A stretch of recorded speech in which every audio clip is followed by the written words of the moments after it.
Assalamualaikum warahmatullahi wabarakatuh. Hai semuanya, perkenalkan kami dari kelompok 4 ingin mempresentasikan materi mengenai determinan tingkat pertukaran dan model Mendel Fleming.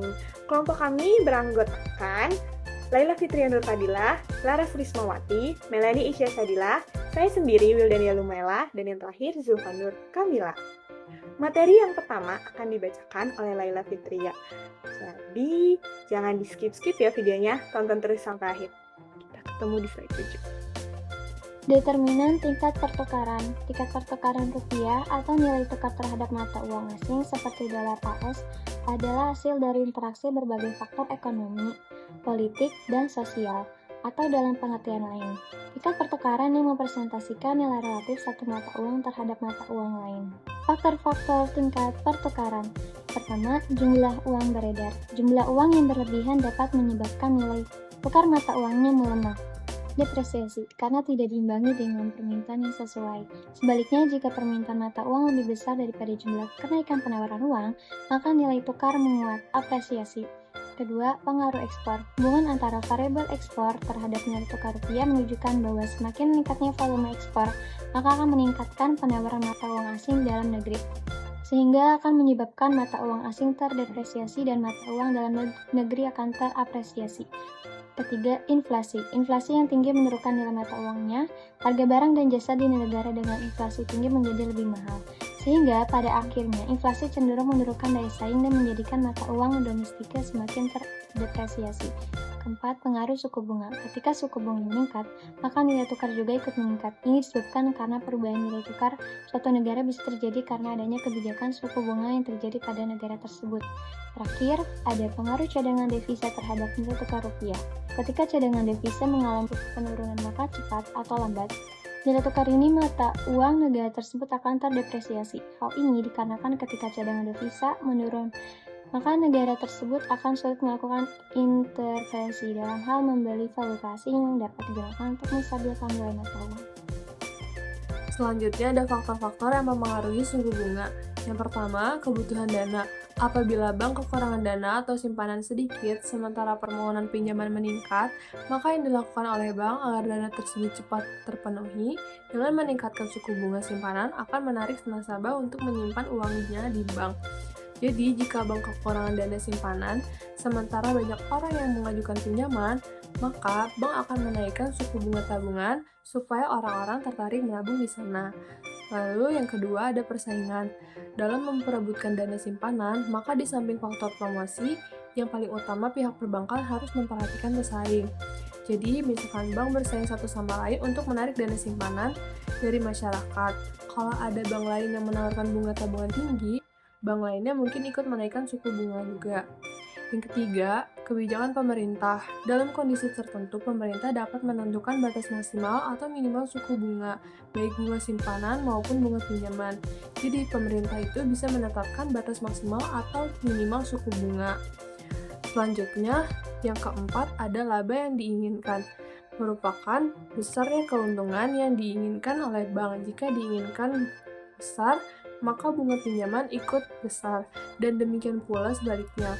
Oleh karena itu, pihak bank harus hati-hati dalam menentukan persentase laba atau keuntungan yang diinginkan. Lalu yang kelima, ada jangka waktu. Semakin panjang jangka waktu pinjaman, maka akan semakin tinggi juga bunganya. Hal ini disebabkan besarnya kemungkinan risiko di masa mendatang. Sebaliknya, jika pinjaman berjangka pendek, maka bunganya relatif lebih rendah. Lalu yang keenam itu ada kualitas jaminan. Semakin liquid jaminan yang diberikan, maka semakin rendah bunga kredit yang dibebankan dengan jaminan sertifikat tanah. Jadi itu contohnya, jadi kayak semakin bagus dan liquid atau mudah diuangkan jaminannya, maka bunganya bisa lebih rendah. Materi selanjutnya yaitu model Mendel Fleming. Model Mendel Fleming menekankan interaksi antara pasar barang dan pasar uang.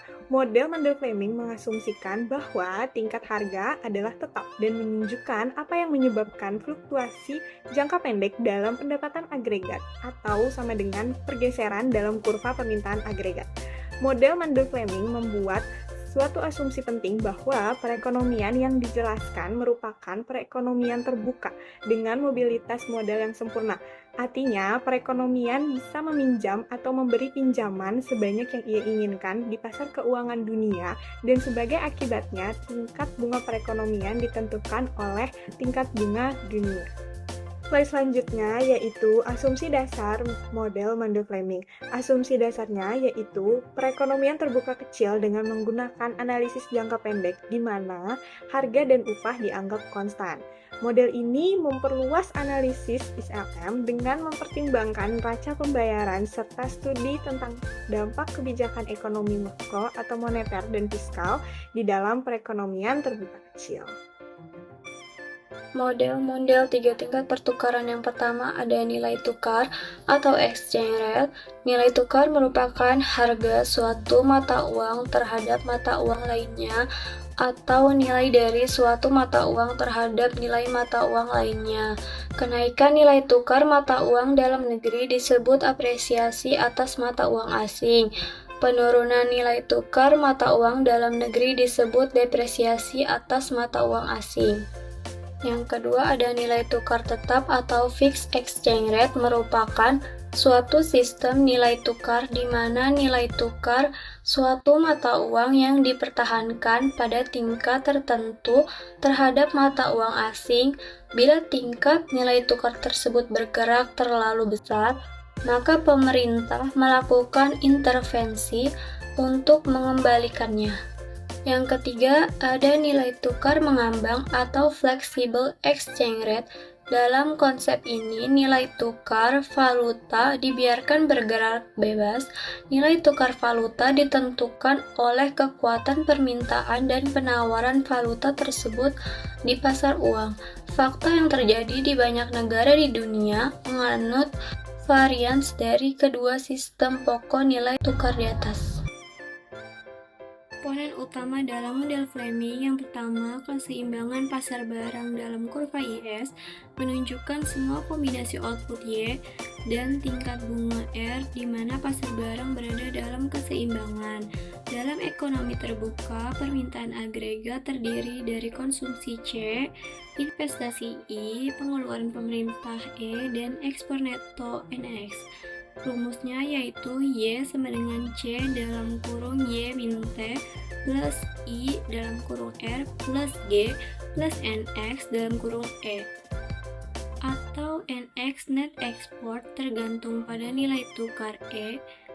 Jika E naik, depresiasi mata uang, maka ekspor meningkat dan impor menurun. NX naik, kurva IS akan bergeser ke kanan. Selanjutnya akan dibacakan oleh Lara. Komponen utama dalam model Mundell-Fleming yang kedua adalah keseimbangan pasar uang dalam kurva LM, yaitu menunjukkan seluruh kombinasi antara output pendapatan dan juga tingkat bunga, di mana permintaan uang sama dengan penawaran uang. Lalu ada juga persamaan keseimbangan uangnya, yaitu M per P sama dengan L dalam kurung R dikali dengan Y. Nah, M itu adalah jumlah uang beredar, P-nya adalah tingkat harga, lalu R-nya itu tingkat bunga, dan L adalah permintaan uang. Nah, permintaan uang itu akan meningkat jika pendapatan naik, namun akan menurun jika tingkat bunganya naik. Nah, selanjutnya kurva LM itu bergantung kepada kebijakan moneter. Ketika jumlah uang beredar itu bertambah, maka kurva LM akan bergeser ke sebelah kanan. Namun, jika jumlah uang beredar itu berkurang, maka kurva LM akan bergeser ke sebelah kiri. Yang ketiga adalah keseimbangan neraca pembayaran internasional dalam kurva BP atau Balance of Payment, yang menunjukkan semua kombinasi output pendapatan atau Y dan tingkat bunga atau R di mana neraca pembayarannya seimbang. Nah, di dalam neraca pembayaran ini mencakup dua transaksi. Yang pertama ada transaksi berjalan atau net export, dan yang kedua adalah transaksi modal atau aliran modal yang biasa disebut dengan capital flow. Nah, di dalam balance of payment ini juga terdapat persamaan dasar, yaitu NX dalam kurung E ditambah KI dalam kurung R min R aksen sama dengan 0, di mana KI itu merupakan capital flow, yaitu masuknya modal asing, dan R min R aksen merupakan selisih suku bunga domestik dengan luar negeri. Lalu, bentuk kurva BP itu tergantung dari mobilitas modal. Jika R sama dengan R aksen, maka kurva BP itu berbentuk datar atau horizontal. Namun, jika mobilitas terbatas, maka perlu adanya kenaikan R untuk menarik modal masuk saat pendapatan naik, dan bentuk kurva BP akan menanjak. Kesimpulan dari materi yang kami paparkan adalah tingkat pertukaran suatu mata uang dipengaruhi oleh berbagai faktor ekonomi, seperti jumlah uang beredar, tingkat ekspor, inflasi, suku bunga, dan cadangan devisa. Faktor-faktor ini saling berinteraksi dan mempengaruhi apresiasi atau depresiasi dari nilai tukar. Model Mundell-Fleming ini juga menjelaskan dinamika perekonomian terbuka kecil yang terintegrasi dengan pasar internasional dengan 3 komponen utama: keseimbangan pasar barang atau kurva IS, keseimbangan pasar uang atau kurva LM, dan keseimbangan neraca pembayaran atau kurva BP. Model ini juga menekankan pentingnya sistem nilai tukar baik tetap maupun mengambang dalam menentukan respons kebijakan moneter dan fiskal terhadap guncangan ekonomi. Melalui faktor-faktor penentu nilai tukar dan aplikasi model Mundell-Fleming, pengambil kebijakan dapat menentukan langkah yang lebih tepat dalam menjaga stabilitas ekonomi makro, khususnya dalam menghadapi perubahan global yang cepat dan dinamis. Berikut ini adalah daftar pustaka yang memuat sumber-sumber referensi yang digunakan dalam penyusunan materi presentasi ini. Sekian presentasi yang dapat kami sampaikan. Semoga bermanfaat untuk teman-teman semua. Jangan lupa di like, komen, dan subscribe.